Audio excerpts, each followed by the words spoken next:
नंदुरबार तालुक्यातील गंगापूर आणि ठाणेपाडा परिसरात गारपीट 378 हेक्टर क्षेत्रावरील पिकांचं शेती पिकांसोबतच 20 घरांचीही पडझड, कांदा आणि चाऱ्याचं सर्वाधिक नुकसान। जळगावच्या पारोळ्यात 40 गावांना मोठा फटका, अवकाळी आणि गारपिटीमुळे 2000 हेक्टरवरील पिकं उद्ध्वस्त। बुलढाण्यात अवकाळी पाऊस आणि गारपिटीचा तडाखा, गारपिटीमुळे आंबा बागांचं नुकसान, झाडाखाली गळालेल्या आंब्यांचा सडा, आंबा बागायतदारांचं मोठं नुकसान।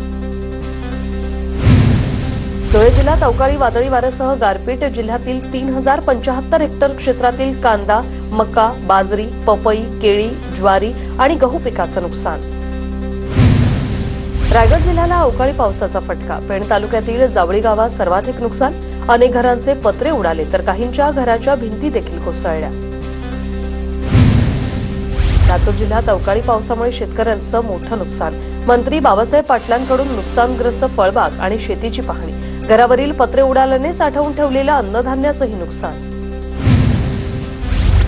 जालन्यात अनेक गावांना पाणी टंचाईच्या झळा, एप्रिल महिन्याच्या सुरुवातीलाच दुष्काळाची दाहकता, विहिरींनी तळ गाठल्याने फळबागा उत्पादक चिंतेत। जालना जिल्ह्यातील काही गावांना टँकरद्वारे पाणी पुरवठा, टँकर फेऱ्यांचा घोळ तसंच बोगस नोंदी होऊ नये यासाठी जीपीएस प्रणाली आवश्यक। आमदार डॉ. अतुल भोसलेंनी कराड तालुक्यातील पाणी टंचाईचा आढावा घेतला, तालुक्यातील 42 गावांचा पाणी टंचाई आराखड्यात समावेश, उपाययोजना करण्यात येणार। गोंदियातील देवरी नगरपंचायत हद्दीत पाणी पुरवठा बंद राहणार, देखभाल दुरुस्तीच्या कामासाठी पाणी पुरवठा बंद राहणार, नागरिकांची पाण्यासाठी सार्वजनिक बोरवेलवर गर्दी।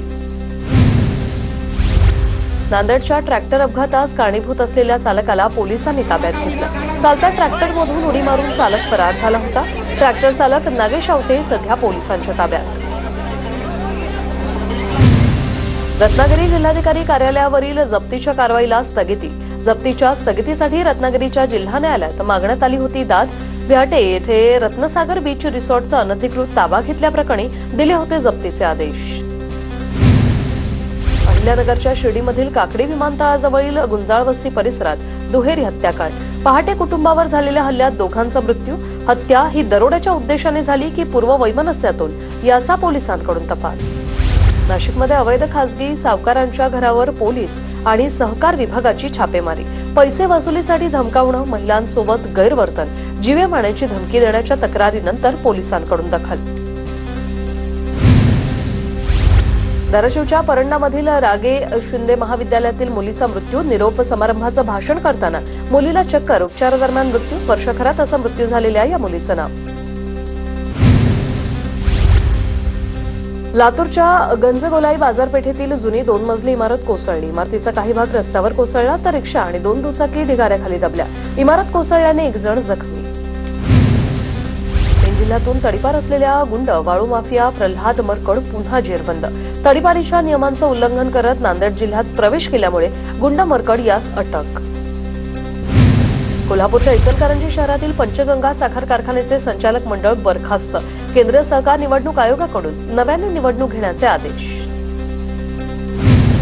गोंदिया जिल्ह्यात रब्बी हंगामात केवळ 17% शेतकऱ्यांकडून ई पीक पाहणीसाठी नोंदणी, नैसर्गिक आपत्तीमुळे झालेल्या नुकसान भरपाईसाठी ई पीक पाहणी। वादळी वाऱ्यामुळे रत्नागिरीत मासेमारीला लागला ब्रेक, दापोलीच्या हर्णे बंदरात मासेमारी करणाऱ्या बोटींनी आश्रय घेतला, वादळी वाऱ्यामुळे मासेमारीवर परिणाम। जळगाव जिल्ह्यात नाफेड अंतर्गत हरभरा, ज्वारी, मका आणि बाजरी खरेदी सुरू, राज्यात 17 खरेदी केंद्रांच्या माध्यमातून रब्बी हंगामातील शेतमालाची खरेदी। चंद्रपूर शहरात मागील 3 दिवसांपासून पाणी पुरवठा ठप्प, इरई धरणातील जॅकवेल यंत्रणा बिघडल्याने पाणी बंद।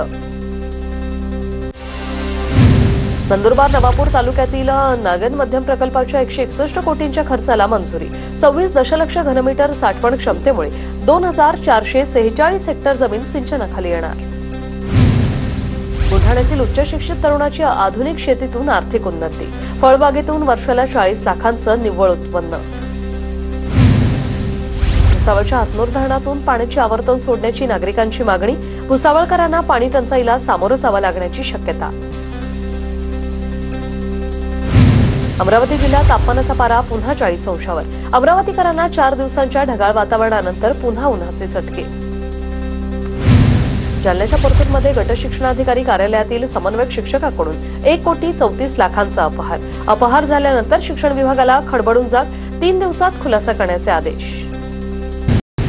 बुलढाण्याच्या खामगावमधील सामान्य रुग्णालयातील सिटी स्कॅन मशीन सुरू झाल्याने ग्रामीण भागातील रुग्णांना दिलासा. अनेक दिवसांपासून मशीन बंद असल्याने रुग्णांना नाहक त्रास सहन करावा लागत होता. सिंधुदुर्ग जिल्ह्यात चोऱ्यांचं प्रमाण वाढलं. वेताळ बांबर्डे गावातील 2 मंदिरांमधील फंडपेट्या चोरट्यांनी फोडल्या. पोलिसांकडून आरोपींचा शोध सुरू.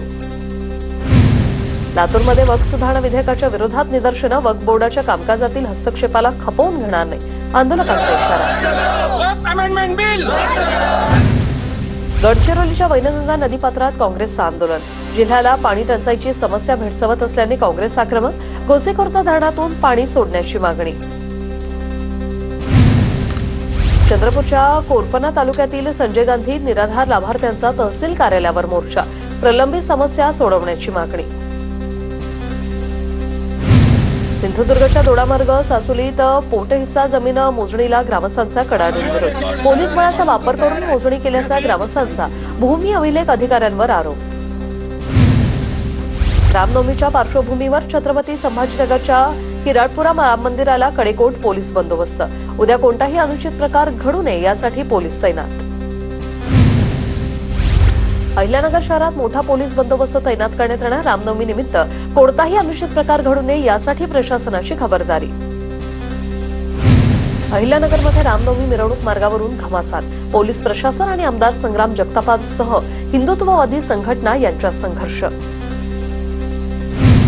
नागपुरात रामनवमीच्या पार्श्वभूमीवर पोलिसांचा चोख पोलीस बंदोबस्त. हिंसाचाराच्या घटनेनंतर उद्या निघणाऱ्या शोभायात्रेसाठी 2,000 पोलिसांचा फौजफाटा तैनात. ड्रोनच्या माध्यमातून पोलिसांची करडी नजर असणार. कल्याण डोंबिवली डॉ. बाबासाहेब आंबेडकर जयंतीसाठी पोलिसांसह नागरिकांची शांतता बैठक संपन्न. या बैठकीत जयंती मिरवणुकीच्या आयोजनाबाबत चर्चा.